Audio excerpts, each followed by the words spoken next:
ಮಾಜಿ CM BSY ವಿರುದ್ಧ POCSO ಪ್ರಕರಣ ದಾಖಲಾಗಿತ್ತು. ಈ ವಿಚಾರಕ್ಕೆ ಸಂಬಂಧಪಟ್ಟಂತೆ ಇವತ್ತು ಸಿಐಡಿಯಿಂದ ಚಾರ್ಜ್ ಶೀಟ್ ಸಲ್ಲಿಕೆ ಮಾಡುವಂತಹ ಸಾಧ್ಯತೆ ಇದೆ. ಸದಾಶಿವನಗರ ಠಾಣೆಯಲ್ಲಿ ದಾಖಲಾಗಿದ್ದಂತಹ ಈ ಒಂದು ಪ್ರಕರಣ ಸರ್ಕಾರ ಪ್ರಕರಣವನ್ನ ಸಿಐಡಿಗೆ ವರ್ಗಾವಣೆ ಕೂಡ ಮಾಡಿತ್ತು. ಇದಾದ ಬಳಿಕ ಬಿಎಸ್ವೈ ಬಂಧನಕ್ಕೆ ಅರೆಸ್ಟ್ ವಾರೆಂಟ್ ಕೂಡ ಪಡೆದುಕೊಂಡಿತ್ತು ಸಿಐಡಿ.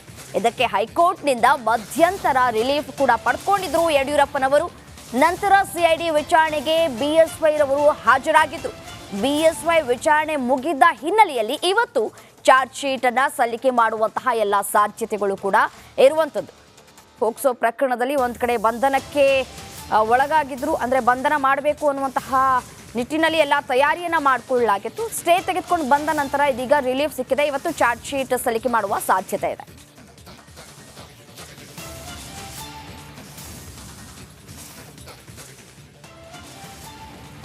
ನಿಂತಿದ್ದಂತಹ ಲಾರಿಗೆ ಟಿಟಿ ಡಿಕ್ಕಿ ಹೊಡೆದು ಓರ್ವ ಸಾವನ್ನಪ್ಪಿರುವಂತಹ ಮಾಹಿತಿ ಲಭ್ಯವಾಗ್ತಾ ಇದೆ.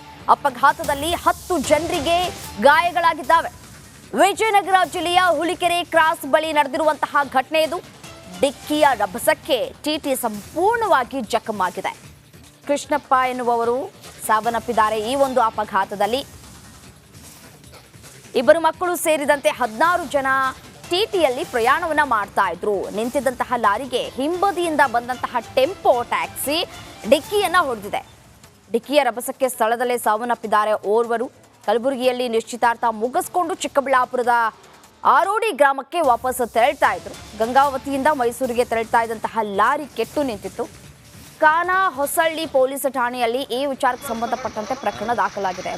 ದೃಶ್ಯದಲ್ಲಿ ಗಮನಿಸ್ತಾ ಇದ್ರೆ ನಿಜಕ್ಕೂ ಇದೆ ಜಲ್ಲನ್ನತೆ. ಆ ರೀತಿಯಾದಂತಹ ಭಯಾನಕವಾದಂತಹ ಅಪಘಾತ ಇದು.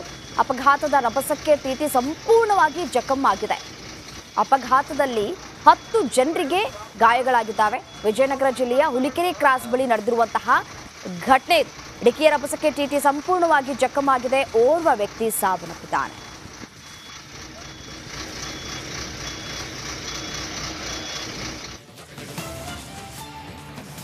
ರಾಜ್ಯದಲ್ಲಿ ಮಳೆಯಿಂದಾಗಿ ಸಾಕಷ್ಟು ಅವಾಂತರಗಳು ಕೂಡ ಸೃಷ್ಟಿಯಾಗ್ತಾ ಇದ್ದಾವೆ. ಕೊಡಗು ಜಿಲ್ಲೆಯ ಹಲವೆಡೆ ಧಾರಾಕಾರ ಮಳೆಯಾಗ್ತಾ ಇದೆ. ಭಾರೀ ಮಳೆಗೆ ಜನಜೀವನ ಅಸ್ತವ್ಯಸ್ತವಾಗಿದೆ. 3 ತಾಲೂಕಿನಲ್ಲಿ ಶಾಲೆಗಳಿಗೆ ಈಗಾಗಲೇ ರಜೆಯನ್ನ ಘೋಷಣೆ ಮಾಡಲಾಗಿದೆ. ಮಡಿಕೇರಿ, ವಿರಾಜಪೇಟೆ, ಪೊನ್ನಂಪೇಟೆಯಲ್ಲಿ ಶಾಲಾ ಕಾಲೇಜುಗಳಿಗೆ ರಜೆಯನ್ನ ಘೋಷಣೆ ಮಾಡಲಾಗಿದೆ. ಪ್ರಾಥಮಿಕ ಪ್ರೌಢ ಶಾಲೆಗಳಿಗೆ ಇವತ್ತು ರಜೆಯನ್ನ ಘೋಷಣೆ ಮಾಡಲಾಗಿದೆ. ಕ್ಷೇತ್ರ ಶಿಕ್ಷಣಾಧಿಕಾರಿಗಳಿಂದ ಈ ಒಂದು ರಜೆ ಘೋಷಣೆ ಮಾಡಿರುವಂತಹ ಮಾಹಿತಿ ಲಭ್ಯ ಆಗ್ತಾ ಇರುವಂಥದ್ದು. ಕಾವೇರಿ ನದಿಯಲ್ಲಿ ನೀರಿನ ಮಟ್ಟ ಒಂದು ಕಡೆ ಏರಿಕೆಯನ್ನ ಕಾಣ್ತಾ ಇದ್ರೆ, ಭಾಗಮಂಡಲ ತ್ರಿವೇಣಿ ಸಂಗಮದಲ್ಲಿ ನೀರು ಕೂಡ ಏರಿಕೆಯಾಗ್ತಾ ಇದೆ. ಭಾಗಮಂಡಲ ನಾಪೋಕ್ಲು ರಸ್ತೆಗೆ ನೀರು ನುಗ್ಗಿರುವಂತಹ ನೋಡಿ ದೃಶ್ಯದಲ್ಲೂ ಕೂಡ ಗಮನಿಸಬಹುದಾಗಿರುವಂಥದ್ದು.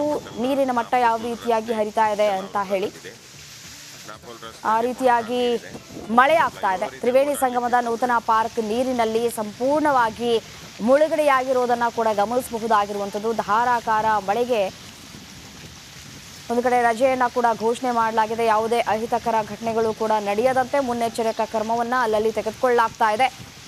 ಯಾರೂ ಕೂಡ ಮನೆಯಿಂದ ಹೊರಗಡೆ ಬರಬೇಡಿ ಅನ್ನುವಂತಹ ಮೆಸೇಜನ್ನು ಕೂಡ ಪಾಸ್ ಮಾಡಲಾಗಿದೆ. ಏನಾದರೂ ಕೆಲಸ ಇದ್ರೆ ಮಾತ್ರ ಬನ್ನಿ, ಇಲ್ಲ ಅಂದರೆ ಮನೆಯಲ್ಲೇ ಇರಿ. ಯಾಕೆಂತಂದರೆ ಮಳೆ ಜೋರಾಗ್ತಾ ಇರುವಂತಹ ಹಿನ್ನೆಲೆಯಲ್ಲಿ ನೀರಿನಲ್ಲಿ ಎಲ್ಲಿ ಕೊಚ್ಕೊಂಡು ಹೋಗ್ತಾರೋ ಮುಳುಗಡೆಯಾಗುವ ಸಾಧ್ಯತೆ ಇದೆ. ಜನಜೀವನ ಅಸ್ತವ್ಯಸ್ತ ಕೂಡ ಆಗಿದೆ ಒಂದು ಕಡೆ. ಸೊ ಈ ಹಿನ್ನೆಲೆಯಲ್ಲಿ ಮುಂಜಾಗ್ರತಾ ಕ್ರಮವನ್ನು ಕೂಡ ತೆಗೆದುಕೊಳ್ಳಲಾಗ್ತಾ ಇದೆ.